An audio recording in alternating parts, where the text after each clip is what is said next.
Hello, and welcome to the Eternal ROI podcast. My name is Chris Patton. I am the CEO of His Way at Work.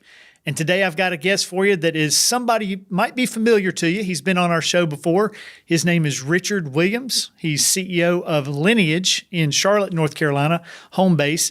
And I want to bring Richard in and let him tell you a little bit about his business. Richard, welcome.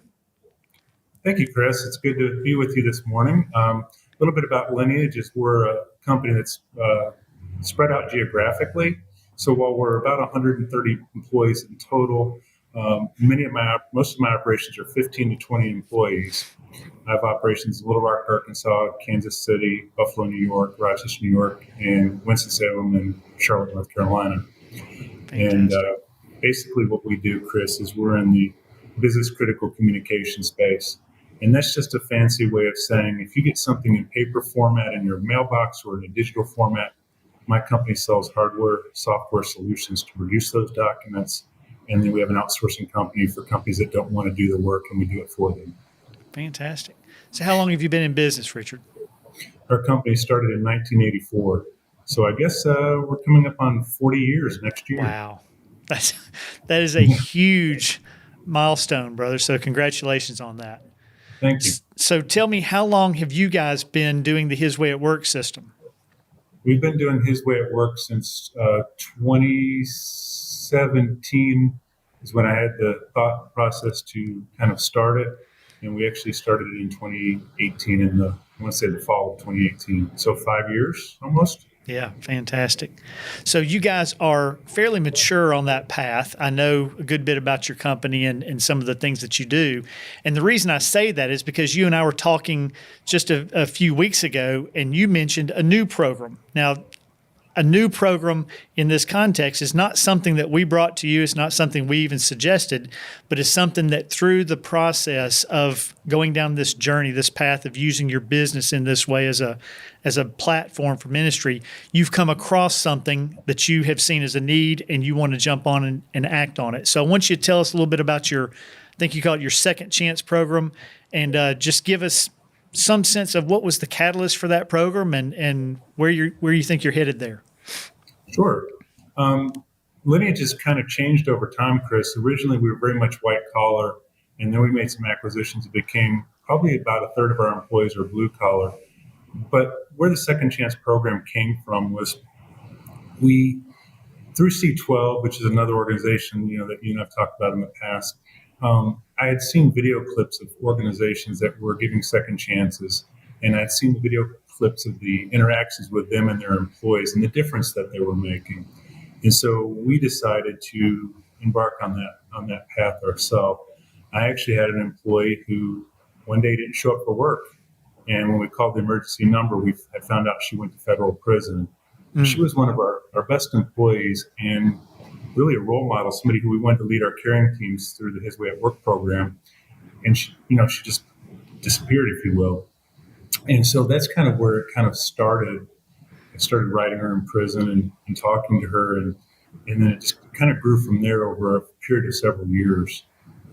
We just decided we wanted to do it. I had some more interactions with other people that had been given second chances. And I'm like, why am I somebody who's forgiven by Jesus and by God? I'm forgiven, but why wouldn't I forgive somebody else? And why wouldn't I give somebody else a second chance? Yeah. And so that's really was the catalyst for our company. So just for clarity's sake, define, what does second chance mean to you? What is that program defined? Sure. Somebody who's in the Second Chance program could come out of transitional housing because they have a drug or alcohol, addiction that they're now clean from or working through.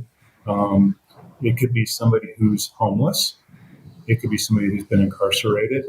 It kind of is a group of all of those, all the above. All those people, if you will. Sure, that makes sense. So, what is your vision for this effort? What do you see this program accomplishing?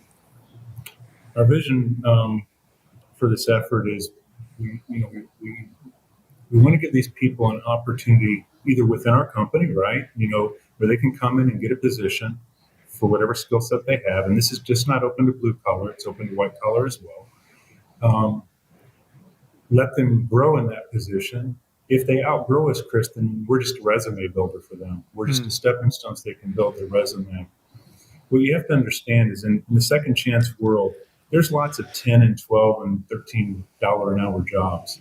But really what they need is the 15, 16, 17, $20 an hour jobs. And so we see ourselves filling that gap, moving upstream, because you can't live on a $12 an hour, job in today's world with the inflation being what it is. Yeah, I love how you are not just looking for employees in a market that's tight, right? This is a source of employees, right? But Correct. but the goal is not just I need people, I need to bring people in, and why not bring some people in that need some additional help? But you're looking at it from a long-term perspective to say, I'm going to bring these people in, give them a chance that probably they don't have somewhere else, and recognize even from day one, they may not be here long because they may outgrow. We may educate them or provide them opportunities that allow them to launch from us somewhere else. It's a big deal. That's a different mindset. Correct. As I think down the road about this program, and we started it March of last year, so we're coming up on 1 year. I think about, connecting these people into maybe a job training program. I have an employee, he's not a second chance employee, but he had shared with me he wants to become, an HVAC technician. So I'm thinking as we move in this journey of connecting people to these programs. So maybe they're here a year, or maybe they're here 2 years. But then if they want to follow their passion in another area, we help connect them into that area. That's excellent. I look at us like a creek. We're a stepping stone to move somebody along, either upward within our organization, or if they just like the job they're doing and they do it well, or out of our organization, one of the two. Yeah, that makes sense. So give me a high-level view from A to Z of what this program does. What do how does somebody get into this, or how are you finding the people at the very beginning? What's the vetting process there? And then as they're employed, what are the different things that you're doing to monitor or check or track it? But just kind of an A to Z high-level view of what you're doing with these people. Sure.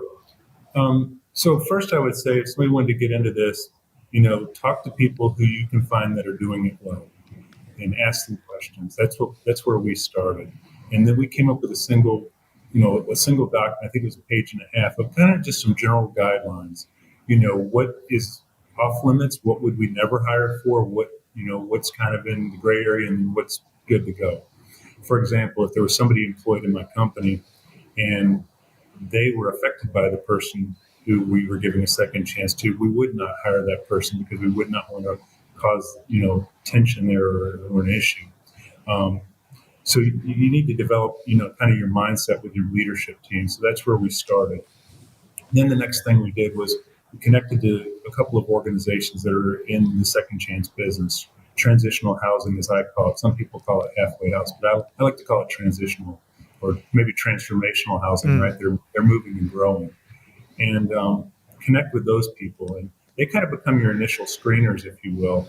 If they know what kind of jobs you have to fill, they'll make sure they try to give you good people to fill those jobs. Bring them on site for a tour of your facility. That's what we've done. Let them see what the kind of jobs you're looking to place.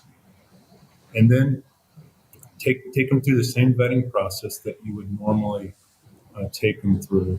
But you should have kind of, I learned from Coca-Cola Consolidated, who does this in Charlotte. I learned from one of their HR people how they do it. You kind of want somebody with the heart on your team who looks at the person from a heart perspective. Then you want somebody with kind of the legal side. Is there any risk to your company? And then you want somebody who kind of can look at it from, in the interview process, is the person being honest and willing to accept responsibility for what they did? And if you can check those three boxes, then you proceed. And yes, when you take the first step in the pool, you do feel a little bit of risk. You do feel a little bit of uncertainty because you've never been there before. But it's worked out really well for us. Any stories that come to mind, either on the positive side so far, or even some misses that you learned from? Sure. We'll start with the positive side first. It's been really great. As a company, we know how tight the labor market is. Our retention rate of our second chance people are probably 90-95%. It's really high. And this isn't in a factory, more of a factory environment, which, let's face it, turnover in those environments are 50%, 40%, very high. And so that has been a home run for us. Some positives that have happened, we've had people that have come in as, say, just a driver and become supervisor of all the drivers, or they've come in just working on the floor and now they're a lead. And we're just in the early stages. I expect some of these people to blossom well past that. Some misses, I would tell you, don't rush your process. There was a time we had a need for staffing, and we went to our transitional housing folks, and we said we need 5 people tomorrow, and that was a big miss for us because we pushed people through, hired them. We didn't really vet them well enough, and we didn't give our transitional housing organization a chance to vet them either as well as they would like, and we lost pretty much all of those people. But if we take our time, like if I called them today and said, hey, keep your eye out over the next week or two for somebody who thinks a fit, to several different organizations, it'll ultimately bubble up. And one of the biggest successes I'll give you, Chris, is the team. The team here has become protective of our culture. The guys who are from the Second Chance Ministries, when they are always talking about how good it is to work in our culture, and when the other members of their, where they're in their transitional housing, they're talking to them, they're like, we want to come. Well, if the team thinks that those guys are not going to meet our standard of, good work effort, good citizen, they tell them we don't have any jobs. Wow. If they feel like they're a good fit, they're like, okay, I'll keep my ear open for you. And then when something comes up, they bring good people for us. So that's really interesting. strong. Yeah. So you've mentioned retention and lower turnover, obviously, protecting the culture. What are some other ways that Lineage benefits from this program? For me personally, working with these folks, women and men, I get to do ministry in my business. And it's very powerful because I get to help people that really need help. I mean, how many of us as business owners that recently have stared somebody in the eye and had somebody tell us that the only clothes that I have are the ones on my back? You're like, wow. And so to be able to come alongside them through our caring team, make sure they have clothes to come to work in, it's really powerful to do that. That's my personal benefit, but that's what we get to see here. You see these guys from all different backgrounds, and Chris, they're not that different from you and I. I've had a rage issue or an anger issue before. Maybe I just didn't carry mine far enough to get arrested. Yeah. I've had, alcoholic beverages before. Back in my youth, I've driven while I was under the influence. I didn't hit somebody or have an accident, but some of my employees have, or some of them have been, arrested for DWI. We've all made mistakes. Maybe we just didn't get caught. It's a good point, man. Very good point. So think about this same program 5 years from now. You and I are having a conversation. How would you look back at it and say, this is how I would measure the success of this program? I think the first way I would measure success of the program is what are the growth of the people that have come into the company 5 years later?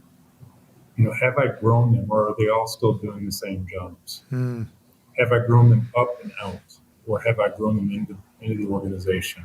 I think that's a key driver. I would also measure it by where was I able to plug in with them into their life skills and help them take a path on the personal side, right? Yeah. There's people that don't even have enough to eat that have come through this program. They have enough to eat when they're at their transitional housing, but when they're here, they don't have any money for lunch. One of my employees told me 2 weeks ago, I said, well, what did you do before this? He says, well, 3 weeks before this, I was in prison. So how much money do you think that person has in the bank account when they come to work for you to even afford lunch? Yeah. Man, that's hard. So you've been doing this almost a year. I'm sure there's probably been some surprises for you, some things. You mentioned the miss as far as rushing the process when you're in a desperate position, trying to push it through too fast. But what are some other surprises or things that you've learned along the way that you would love to share with others in case they're going through something similar, try something similar? Yeah, I think you need to be prepared to understand that when you're working with people that don't have a lot or have come through these programs, transportation might be an issue. You might need to figure out how to. So, for example, in our operation that I sit in today, and I'm talking to you from, we have to be near a bus line because that's how many of them are going to get to be to the job. So I just can't move out in the suburbs with no bus line, or I can't move into the city where the bus line is, a mile away in the middle of the winter or the middle of a driving rainstorm. So you may need to deal with transportation. You may need to help them, get a social security card, or they may need to understand how to pay their taxes. We haven't got to that with people in this program, but I've experienced that in a past program in my life. They may need clothes or food. There's going to be other needs there that you're going to see. So you just need to be prepared for that. But I'd make the promise to anybody that sees this video or were to do it, you'll be rewarded 500% for whatever effort you put in. Yeah, that's fantastic. Richard, this is truly an exciting program. And you've talked to me about this one. There's another one you're working on. We won't talk about that right now, but save that for a future episode. But I love your heart. I love the way you are continuing to evolve and grow and take risk. Not just business risk, although this is some of that, but just take risk in general to meet needs of people that are within and even outside your company. So I applaud you for it. Well done on that. I asked the same question to everybody. I've asked you probably before, but if you think back on your life and advice that you've been given, what is some advice you've been given before, but you wish you had gotten it 10 years earlier? I think that the advice I would give to people is take the action, take the step, right? It's easy to think, well, when this thing happens, I'm going to do this next thing, or when this thing happens, I'm going to move here. I've only been living as a Christian company for 5 years. I wish I would have done that a lot sooner. It allowed me to bring my whole self to work, but I think it's taken action. We didn't get to this program, overnight. We didn't get to our caring culture overnight. His Way at Work was a big help in that and continues to be. But every day, every week, every month, we're just taking one more step. And then when you look back over 5 years, you've taken 60 steps, 100 steps, 200 steps. And then now you have something that's morphed into something a lot bigger. Yeah, that's great. Well, man, I appreciate your time today. This has been good. Hopefully some of those listening are paying attention to this as an opportunity, but also just the advice of taking the next step, right? Whatever that might look like. You've got a sizable company, but as you mentioned earlier, you've actually got a company made up of a bunch of smaller companies. And this kind of thing can work in either size, right? Either scope. And we just encourage you to take a look. If you want to take a look at the hiswayatwork.com, hwaw.com, that'd be a great place to start. But appreciate you taking time with us today, and look forward to our next interview because I know there's something else coming. Thank you. Appreciate the time. It's always a pleasure to speak to you, Chris, and love the His Way at Work program. It's been awesome. Appreciate that. You have a great one, sir. Thank you.